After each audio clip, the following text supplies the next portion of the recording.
Shut up and sit down.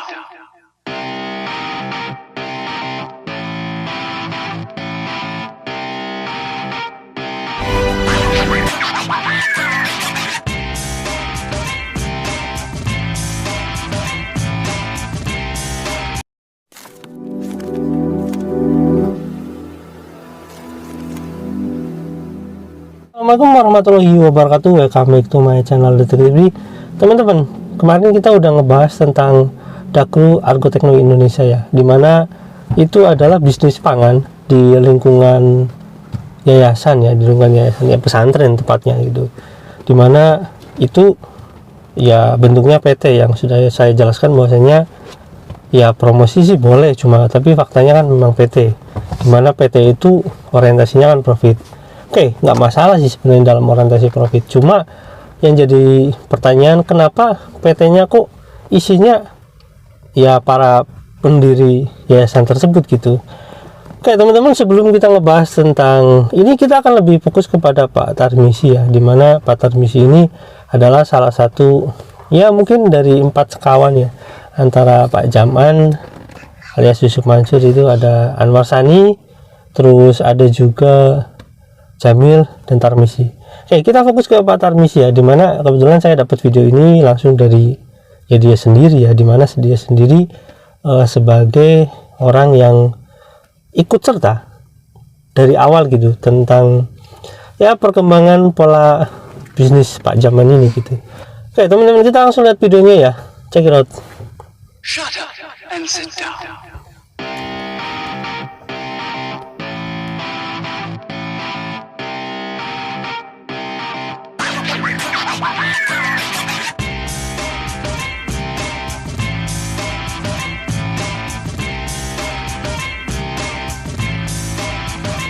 Dari tim PPPA Al-Quran sendiri, dan kebetulan beliau juga memberikan kata pengantarnya di buku Kun Fayakun for Business ini. Terima kasih kehadirannya Ustadz Tarmisi. Assalamualaikum. Waalaikumsalam. Kenapa Ustadz? Terima kasih Alhamdulillah hadir di majelis ini. Langsung saja Ustadz, motivasinya apa sih dari Ustadz Yusuf Mansur dan juga tim penyusun PPPA Al-Quran ini untuk menerbitkan buku Kun Fayakun for Business Business. Jadi firman Allah ya, Kun Fayakun itu aplikasinya dalam kehidupan sehari-hari banyak sekali, termasuk muamalah antar manusia ya, ini for business itu. Tujuan utama dari buku ini sebenarnya sih pencerahan, motivasi bahwa kalau kita sholat itu bukan berarti kita akan menjadi miskin. Nah ini subhanallah, Allah selalu mengirim orang-orang yang memang datang di kita tuh pada saat punya masalah. Jadi dari tahun ke tahun ternyata ada yang punya utang datang 12 miliar, tiba-tiba di tahun sekarang udah punya aset 25 miliar, subhanallah. Dan ini perlu kita kasih tahu ke masyarakat bahwa kalau di bisnis itu muamalahnya digabungkan dengan kun fayakunnya Allah, dengan ekonominya Islam, dengan cara-cara yang Islami, sebenarnya itu nggak ada masalah juga, bahwa pasti akan jadi kemajuan luar biasa. Buku ini keroyokan, jadi ditulisnya dikeroyok-keroyok. Ada satu cerita, ada satu testimoni ditulis sama si A, sama ada Mas Bowo, ada juga Mas Bumanti, ada beberapa orang-orang yang nulis di buku-buku ini. Baik, di buku Kun Fayakun for Business ini intinya mengangkat testimoni-testimoni dari para bisnismen tentunya ya, kaum pengusaha yang memang bisa dikatakan tanda petik adalah pengusaha spiritual. Pendapatan income pun bertambah. Wah subhanallah, kayak Mas Jody dari 33 outlet, Mas Mono dari, wah subhanallah, bahwa keberkahan itu luar biasa, berkah dunia akhirat. Amin. Ya. Nanti akan masuk. Saya nggak begitu ceritakan, memang buku ini luar biasa, menginspirasi buat kita semua. Dan Bu Ermi itu salah satu ibu yang memang menjadi inspirasi buat masyarakat. Ada juga saya menceritakan bagaimana Pak Budi ini manusia, man of steel, manusia baja. Kenapa manusia baja? Karena usahanya membaja dia. Ya, man of steel itu, jadi di tempat dia kerja itu biasanya kalau kontraktor utamakan keselamatan dan kerja kan, dan keselamatan kerja. Enggak, terus kayak gitu, utamakan sholat dan keselamatan kerja. Jam 12 pas zuhur istirahat dan harus sholat, dan sholatnya di absen. Buat pengusaha, buat bos, buat direksi, bisa nggak kayak gitu? Ya bisa lah, sangat memungkinkan. Dia menggunakan di situ. Makanya sholat duha semua, wah subhanallah, teman-teman tuh luar biasa. Dan sampai sekarang pertama kali saya kenal sama beliau itu masih punya workshopnya itu masih 1000 sampai 1000 lah, 1000 meter. Sekarang berapa workshopnya? Workshopnya itu sekarang 1 hektar. Mas Jody ini pemilik warung steak. Saya tulis juga ceritanya ini tentang bagaimana Mas Jody membangun sebuah usaha. Bagaimana beliau punya rumah tahfiz. Wah, luar biasa dah. Pokoknya buku ini kalau yang buat mau jadi pengusaha, nah, banyak belajar sama mereka. Kalau perlu datangin ke mereka. Oke, baik teman-teman, seperti itu videonya. Nah, apa kaitannya sebenarnya antara video itu dengan yang saya akan ungkapkan? Jadi, apa sih kaitannya Pak Tarmizi ini dengan Pak Jaman ini? Ya, Pak Tarmizi ini adalah salah satu 4 sekawan yang memang terlibat ya secara aktif ya, menurut saya secara aktif ya, dalam beberapa jenis kegiatan usaha Pak Jaman. Ya mungkin usaha dia sendiri juga, dimana usaha itu juga berhubungan dengan problem sengketa-sengketa yang ada gitu. Misalkan ya kalau kita lihat ya hubungan dekatnya, saya ngobrolin usahanya nanti dulu. Kalau lihat hubungan dekatnya, kalau lihat dari video tersebut bahwasanya Tarmizi itu tahu persis dari awal bagaimana dia ngebangun pesantren dan ngebangun bisnisnya, karena di situ ada urusan bisnis ya, di dalam buku itu urusannya bisnis. Jadi dia tahu seluk-beluk, termasuk seluk-beluk bisnis Yusuf Mansur gitu ya menurut saya, dimana ya kalau misalkan Yusuf Mansur itu punya bisnis yang bermasalah seperti PT VSI, di mana PT VSI dulu kan kita tahu MLM dan jelas ada skema punci di sana, itu udah promosinya udah terang benderang di sana ya. Dan juga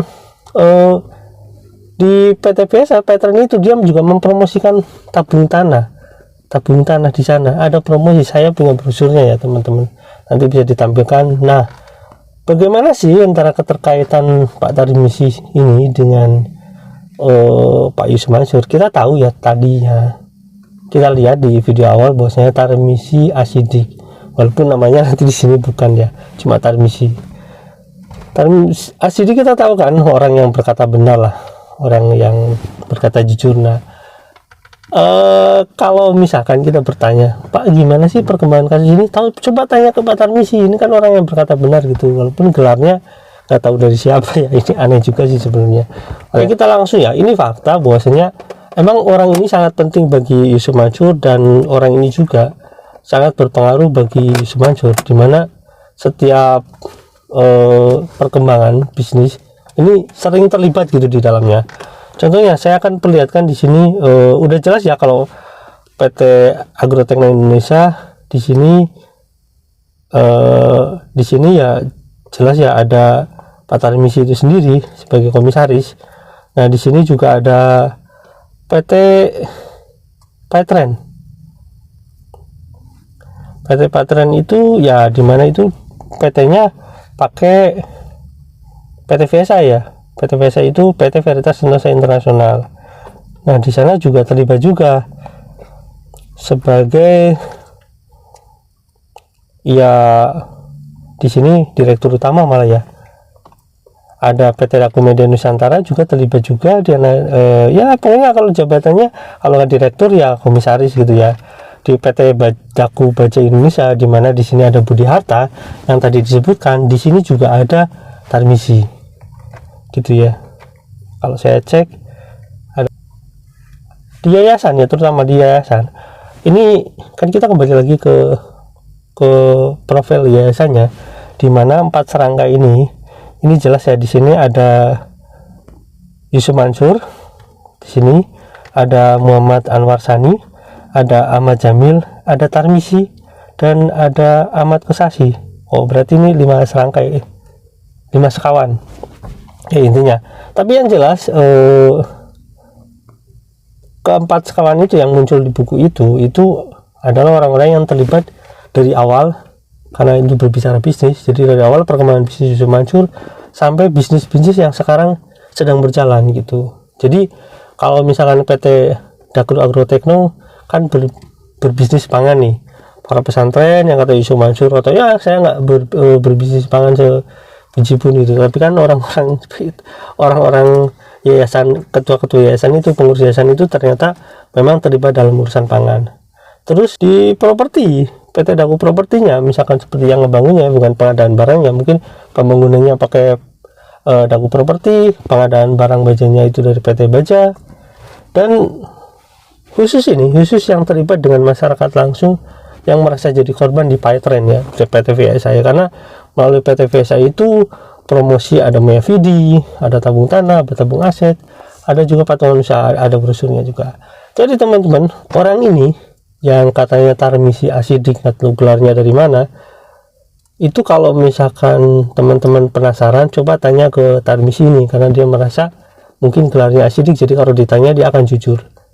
Oke, buat teman-teman kalau penasaran ya, coba hubungi Pak Tarmisi, siapa tahu semua kasus-kasus Yusuf Mansur yang terlibat di dalam yang terlibat dengan masyarakat langsung itu ya, dengan para korban itu akan bisa dijawab oleh Pak Tarmisi ini. Terima kasih ya teman-teman ya. Jangan lupa like, subscribe, dan komen. Jangan lupa juga share. Wassalamualaikum warahmatullahi wabarakatuh. Mungkin Tarmisi ini salah satu kunci ya.